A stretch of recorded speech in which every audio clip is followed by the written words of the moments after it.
Ladies and gentlemen, it's your boy Silent K, one part of the Straight Red Football channel.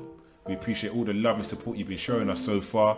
If you wish to continue to support us, don't forget to like, share and subscribe to the channel. Enjoy this episode. Peace. Alright, ladies and gentlemen, welcome to the Straight Red Football channel. You're here with your boy Silent K. You're here with O-Guns. Here for another show, another week. A little bit of a catch up on all the affairs that's going on in the football world right now. Firstly, how you doing, mate? I won't lie, COVID killed it earlier this year. It's kind of killing it again, but it's good to have lots of football all the time. Not a big fan of international break, but you know, hopefully, well, we'll see what happens. I guess we'll see what happens with that as well. Yeah. You? Yeah, all is well. All is well. Obviously, there's a lot of changes going on in the world. Obviously, there's a new president. There's eating to help out might be coming back again. You wouldn't dare. there's all sorts going on right now, so it's a bit mad. But yeah, no, let's just crack on with the football story. So, firstly, obviously, you know, last weekend that just went, big fixture, Man City versus Liverpool, ended up being 1-1. Goals from who scored for Liverpool? Oh, that's a good. No, it must have been Salah. Penalty, right?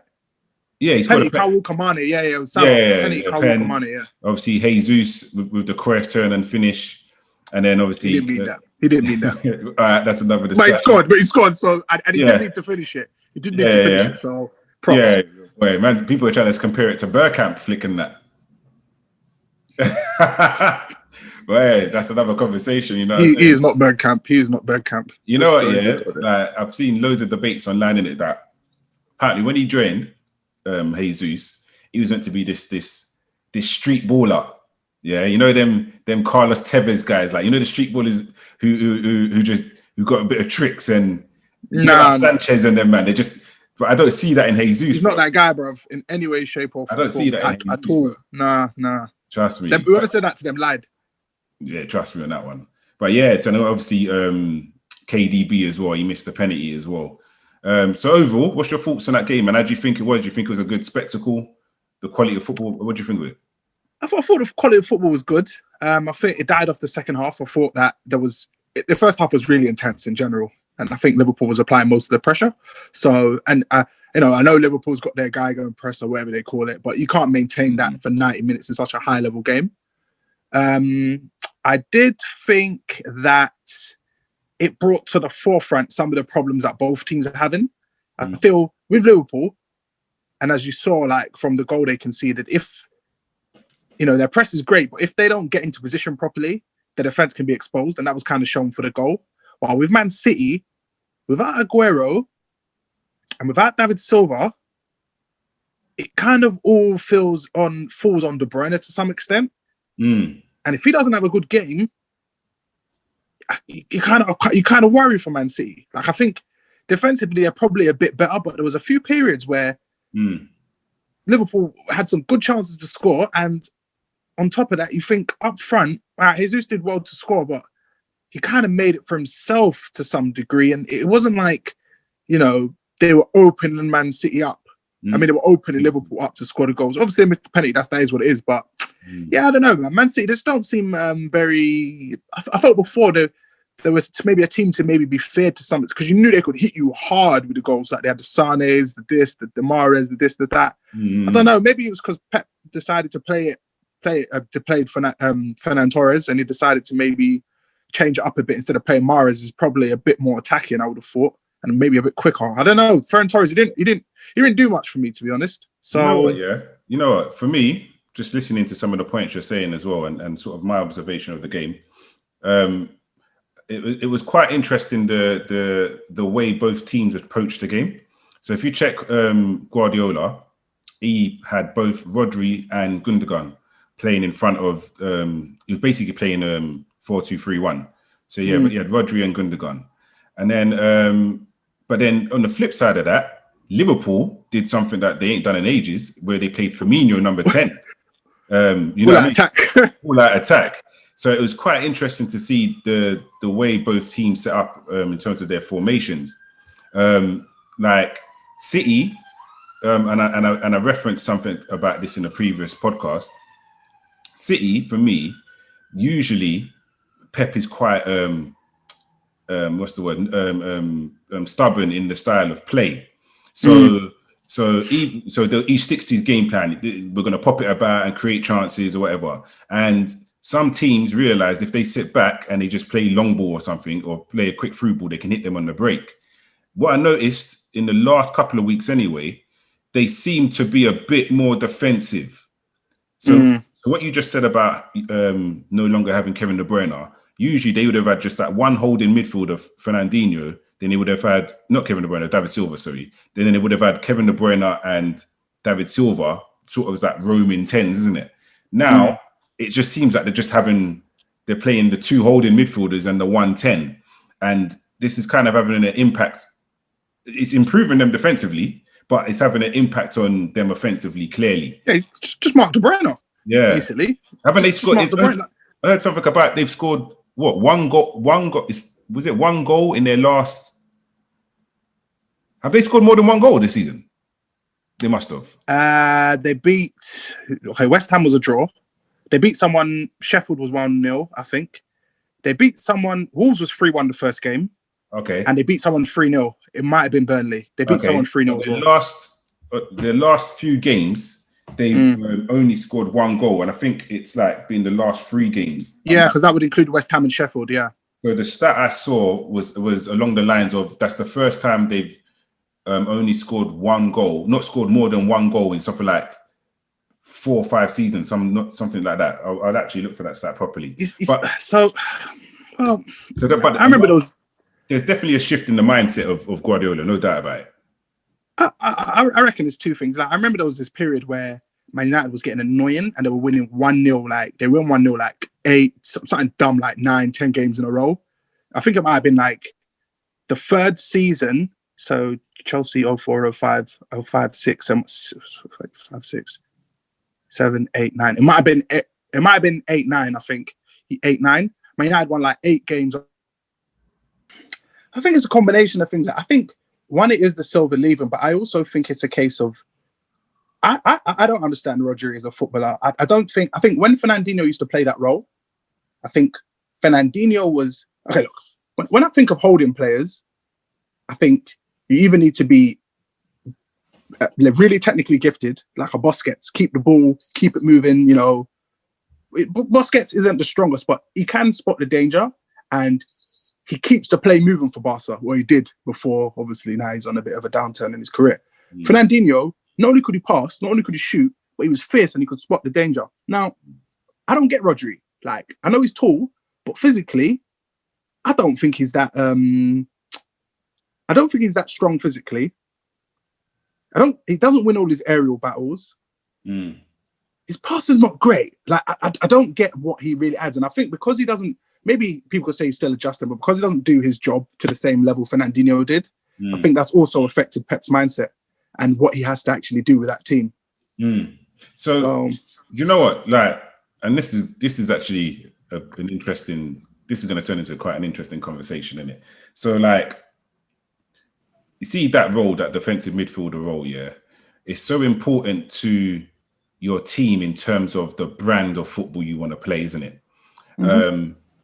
So you've got your people like your Lee Cattermole, they just break up the play. You're going to be defending, it will just break up the play.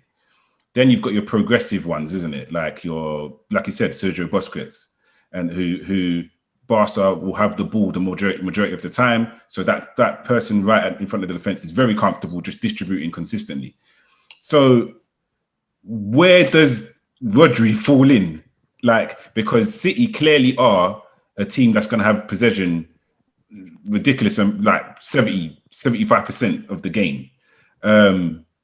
Is Rodri that good where he's always going to be starting and just keeping it ticking, or we're saying he's kind of flattering to deceive right now? Because definitely compared to Fernandinho is definitely levels to him. Yeah, I think he has to play because it's costing. What other option? Who else has he got to play in the holding role? Who's he got? So what? Gundogan can play there, but you don't really want him to be left there. Like Fernandinho is injured, right? I think he is at the moment, but even still, he's what 34, going off, or maybe 35. Yeah. Like, obviously, I can't really say someone can't play a role because of their age, but I would have thought, compared to maybe a centre back, you have to get about around. As a DMF, you have to get around a lot, especially probably for them. He's at the last line of defence when the fullbacks all rush forward, right? So, like, have they got any young talent that's sometimes comes on and plays in that role? Come on, man. That man don't believe in that. Other than Phil. Man City don't believe in that. Yeah. All right. So that leads on to another question then, in terms of, obviously it's very, very early in the season, but clearly both teams have their problems. And what do you think? Do you think that these teams are, as it stands, equipped to win the league, which they are, because they've been runners up for the first or second for the last couple of years? But football changes quickly. Yeah, but it just changed quickly. Like, both of them have got problems stacking up. So Liverpool now, this is turned into casualty FC. You know what I mean? Someone performed judge and man's fall down FC, bruv. So right now, obviously, you've got Virgil, you've got is Matip injured? No, he'll be back. I think you got Virgil, Trent, Gomez, Fabinho at the moment, but I think he'll be back. Someone else.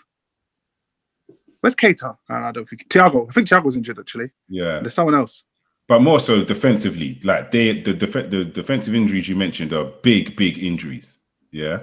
Now the names I'm seeing linked. I've seen that what's his name? The Dutch right back. The Dutch right back that used to play for Newcastle. I can never pronounce his name. I can't say his name, but anyway. JANLALA. Right? Yeah, I can't. Yeah. That's what I'm not going to do. I'm not going to go. I won't embarrass myself. He's linked to come. Yamat. Is it Yamat? Yeah, I think that's how I pronounce it. And then you've got Stephen Kolka. He's linked. Good. He's currently in Turkey somewhere. So he's been linked to come and provide some backup. Liverpool definitely on their last legs when it comes to defence, mate. So can they survive? Can they win the league with this weakened defence? And then equally so, taking it to City, they definitely have a number 9 problem. In terms, they've obviously changed how they play a bit, and they've definitely got a number 9 problem. Do you think? What's your thoughts on both of them when it comes to them? Are they equipped to win this season? This season is another Leicester year. It's open season. Anyone can win the league, I think, this year. I think there's too many injuries for too many teams. There's too many games. Like, people say, Liverpool have got players coming back, but when their players come back from international break, whenever that's going to be. Sorry, let me just sort this thing. When their players come back from international break, they've got what? A game, Champions League. A game, Champions League, Carling Cup. A game, realistically, there'll be more injuries. So, and you can the winter transfer window is 2 months away. Nah. This is open season. Anyone could do what they like. Yeah, and I remember you making a point recently about who are Liverpool's now first choice centre backs now. Then we'd probably be Fabinho, Matip. I don't know. I couldn't tell you. Yeah. And this is the thing, yeah. Let's say, for example, it is Fabinho, Matip. Can, like, with 2 games a week, there's no way they can maintain this for that long. Matip can't play. Matip is a hospital, so it's a matter of time till he gets injured again. And again, anyway, I guess we'll see what happens. These guys love talking about their youngsters, saying all their new players and new Van Dijks and new Trents and whatnot. So hopefully, when they prove it's not, they lose the league and we all enjoy it and we get to laugh at them again. No, definitely. All right, so that just want to beeline onto another topic then. So this season, we've had quite a lot of impressive teams that started off this new season. So there's a few teams who are really setting the pace right now. And I just want to get your thoughts on how you, just a bit more insight into these teams, why you think they're doing well, and can they maintain this level of performance? So at the top of the league right now, you got Leicester City. Leicester City, top of the league, leading the way. It's kind of, they've done it before. Do you know what I mean? They've won the Prem in a season very similar to this one, even though the circumstances in this season are even more dramatic. Obviously, with no preseason, COVID taking players out left, right, and centre. What do you think about how they're doing? Their brand of football, is it sustainable? I think anything's sustainable, really, as long as you don't get injuries. They're not in. Oh, they are in Europe, right? They must be in Europe. Must be, because they finished fifth. Yeah. So they're in Europa. I don't know. Depends how he rotates his team, but you'd have to say they're playing just like they did last season. It's like they can lose a player and someone else, and that says it all. When a manager can, set out his philosophy, he's got the academy and the whole squad playing that same way throughout the whole club.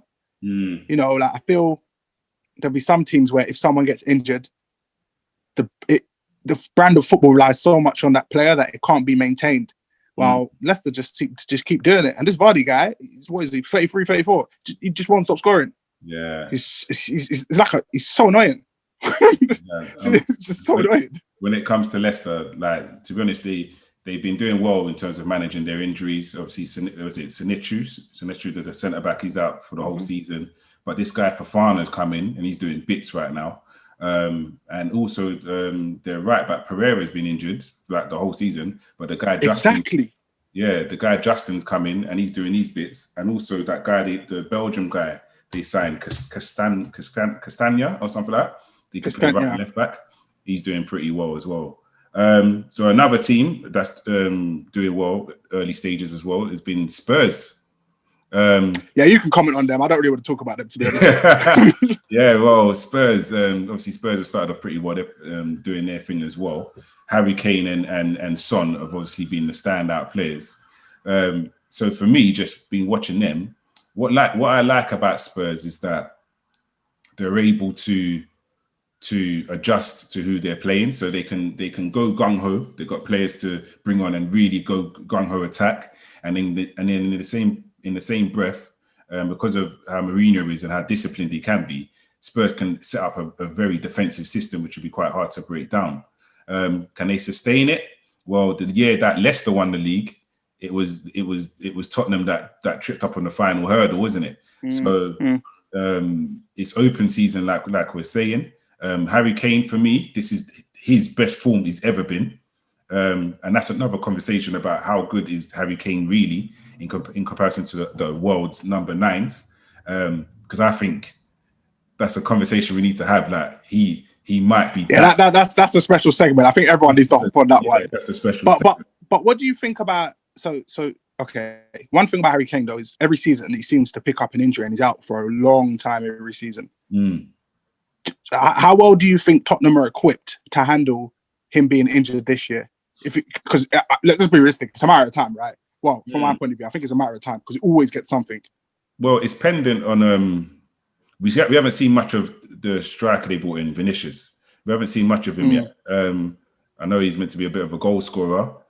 Like, what would be positive news for Spurs is if whenever he came on, he had some sort of impact on the game where he looks like he's going to get goals. It will give the team a bit more confidence, even rest Kane in some of these midweek games, like the European games and stuff like the Europa League games. Because, if he's playing both games, of course, he's definitely going to get injured because his record has shown us that. So this other guy, Vinicius, needs to step up. I know against West Brom, when Mourinho went full gung-ho, he brought on Vinicius and he was a front two with Vinicius and Kane, and he had a few chances. So I don't know. It's a tough one. Like I said, he's in the form of his life, Kane. But without Kane, what would happen? And this is where that Vinicius needs to step up. And a few notable mentions as well. Chelsea, we spoke about them last time. Another team that for me, and this is a conversation I want to bring to the table. With Mendy, James, Chilwell, Thiago Silva, and Zuma, do Chelsea have the best defense in the Premier League right now? In comparison know about that. Look at the other defenses in the Prem right now. Do Chelsea have the best defense in the Prem? Right, and when I say right now, this is me taking into account Van Dijk's injury. So look at Liverpool's status now. I'd say I'd wait on Chelsea. I think, let's put it this way. I think the fullbacks, again, as always, I've always rated James quite highly. So I think the fullbacks are really good. I think they could maybe get found out, the fullbacks. Sometimes James isn't great on his 1-2s, following his 1-2s. But going forwards, their delivery, both of them, is ridiculous. But I'd say I want to see Chelsea play up against a big side. Because to be honest, apart from United, we haven't really played anyone and Sevilla, we haven't really played a team who's tested us. And even then, United, we didn't really play a team that tested us that much.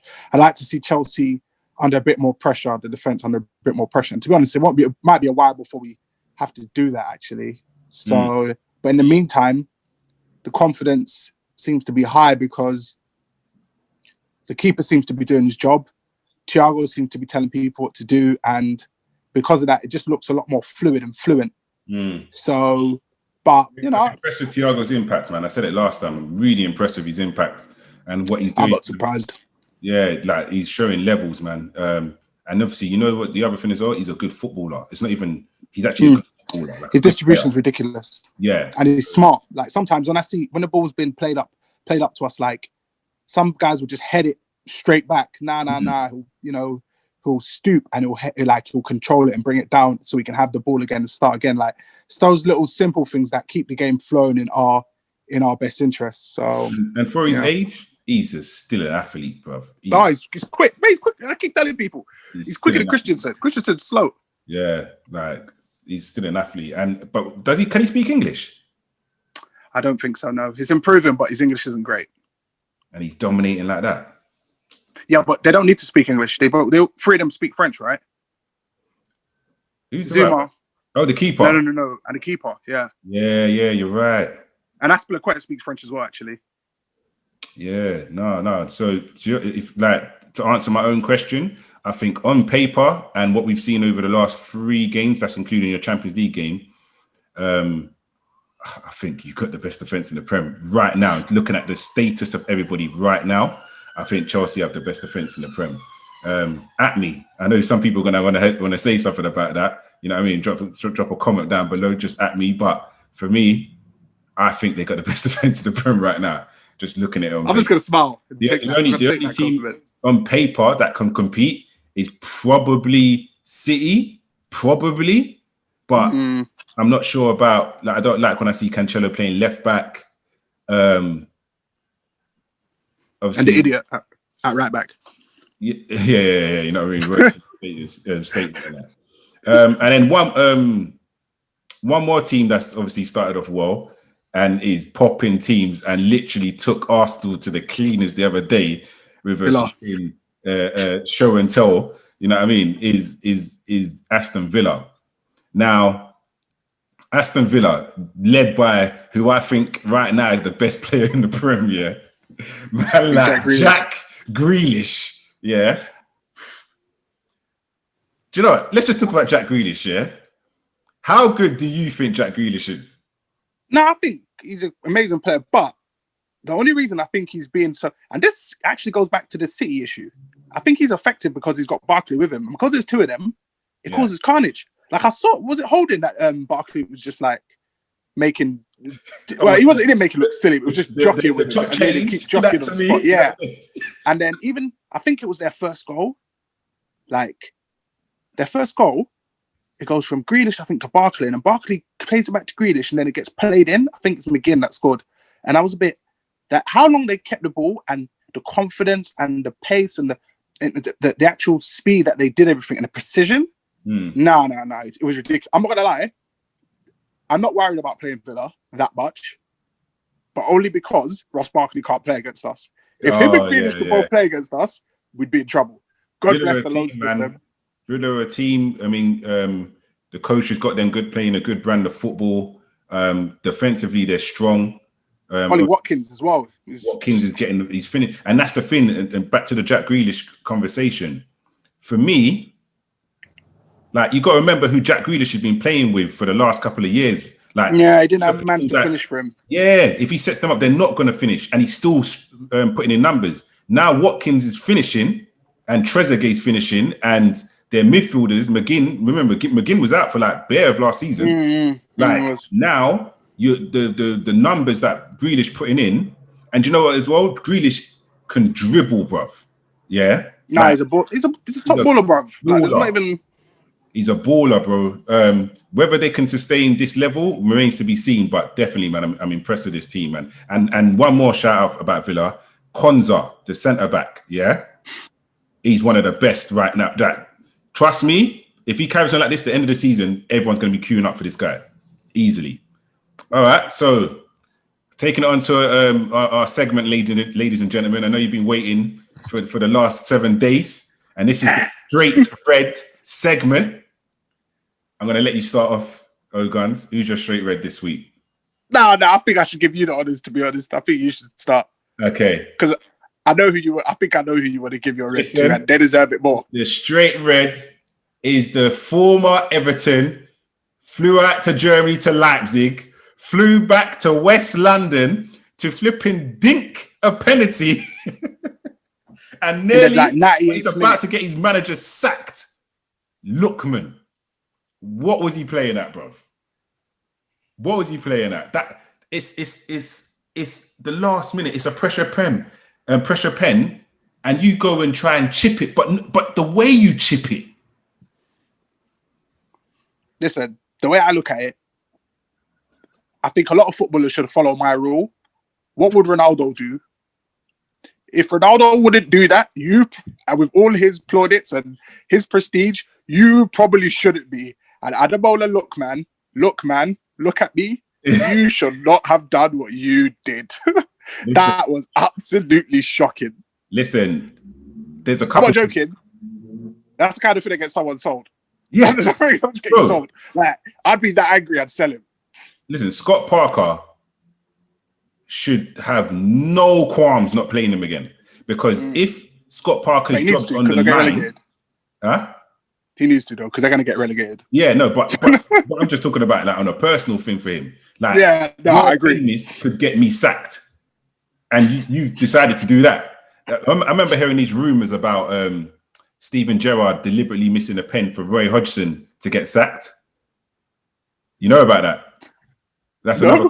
We'll bring that. That's another conversation. But the way Lookman took that pen, bro, you be thinking he's trying to get Parker sacked, and that's how shocking that is. Like in the changing room, bro, people must have did a Fergie and started booting football boots in his head, bro. Do you understand? Like, I don't know. He should have got rushed. I don't know, man. That's a shocker. For sure. Abu, who's your straight red? And said red. Listen, I'm gonna have to keep this going on a revolver because I think I got 2 for today. Oh right, okay. So the first one has to go to Uncle Ian. I'm sorry, Ian. But there's some things you just can't say. I've had enough of people throwing out these wild comments. Came out and said Arteta would have Man United challenging for the title. Wow. Listen. Well, and he said it to Zaha as well. Louis Zaha. Because he's got his own little podcast thing now, innit? Now, listen, I'm no fan of Oli, but I think he needs to stay off the 96% Ray and nephew. He needs to focus his mind. Imported one of that. You know what I mean? Like the full proof, because like I guess I'm a fan of Oli, but man said challenging for the title. Listen. What is wrong with the delusion, bruv? You know what, yeah? Have you heard some of the damning stats about Arsenal, bruv? In terms of, like, listen, Arteta is playing a very defensive football, isn't it? And playing counter. Like, it's not sustainable. That moment where you have to transition to being a team that imposes their game, it's still very early in Arteta's reign to be saying, yeah, he can do big things. So he needs do you know what? But it's been there a year, though. Oh, well. Almost. Like a month, he would have been there a year. See, time flies, isn't it? Which isn't, to be fair, considering COVID, you could maybe give him a slight benefit of doubt. But to be honest, they've probably been the same amount of games though. And he has won an FA Cup, so maybe that provides him some leeway. But nah, man, nah. Like, I'm as far as I'm concerned, the jury's still out on Arteta to some degree. Basically, he's saying that Arteta's a top quality coach. That's basically what he said challenging for the Prem. Yeah. He didn't say. Only a top tier coach would be able to get United to do that. And many have tried. So yeah, I'm sorry. I don't know. Arteta's not there yet, mate. He's a long way to go. He still has a lot to prove. Second straight red. It's gonna have to go to Sam Allardyce.